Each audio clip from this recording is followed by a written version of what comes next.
Hi! నమస్తే అండి. ఈరోజు మనం బీరకాయ అట్టు తయారు చేసుకోబోతున్నామండి. చాలా చాలా ఈజీగా, హెల్తీగా ఎలా చేయాలో చూద్దాం. ముందుగా నేను పెసరపప్పు తీసుకుంటున్నానండి. అరకప్పు పెసరపప్పు తీసుకుంటున్నాను. ఈ పెసరపప్పుని బాగా 2 సార్లు కడిగేసి నానపెట్టేసుకోవాలి. అలాగే బియ్యం రేషన్ బియ్యం తీసుకుంటున్నానండి. ఒక కప్పు తీసుకున్నాను. ఈ బియ్యం కూడా 2 సార్లు బాగా కడిగేసి నానపెట్టేసుకోవాలండి. ఈ 2 ఒక గంట సేపు నానాలి.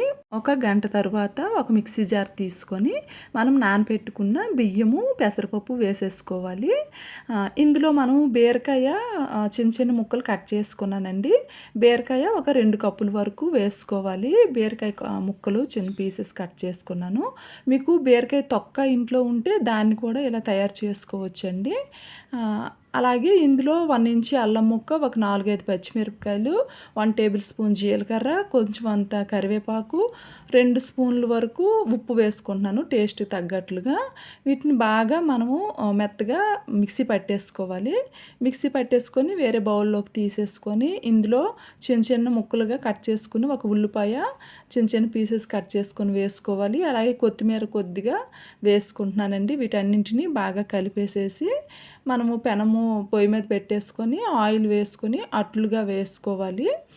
మనకి దోసలు కావాలంటే లోపల ఉల్లిపాయలు, కొత్తిమీర వేయకన్నా ఇంకొంచెం బాగా పల్చగా, మెత్తగా పల్చగా మిక్సీ పట్టేసుకొని ఇలాగే వేసేసుకొని మీదన మనం ఉల్లిపాయలున్ని కొత్తిమీర వేసుకుంటే సరిపోతుందండి. ఇలా ఆయిల్ వేసుకొని ఈ అట్లు వేసేసుకోవడమేనండి.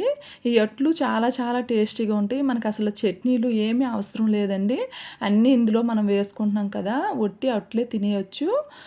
ఒకసారి ట్రై చేయండి. ఇవి మనము బీరకాయ కూర వండుకున్నప్పుడు తొక్క తీసేస్తాం కదండీ, ఆ తొక్కతో తయారు చేసుకోవచ్చు.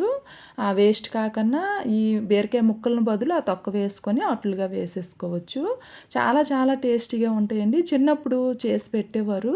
బీరకాయ తొక్కలతోని అట్లు వేసి పెట్టేవారు. ఇలా ఒకసారి ట్రై చేయండి. మీకు గనుక నా వీడియోస్ నచ్చితే ప్లీజ్ లైక్ చేయండి, సబ్స్క్రైబ్ అవ్వండి. ఇంకా సపోర్ట్ చేస్తూ ఉండండి. Thank you.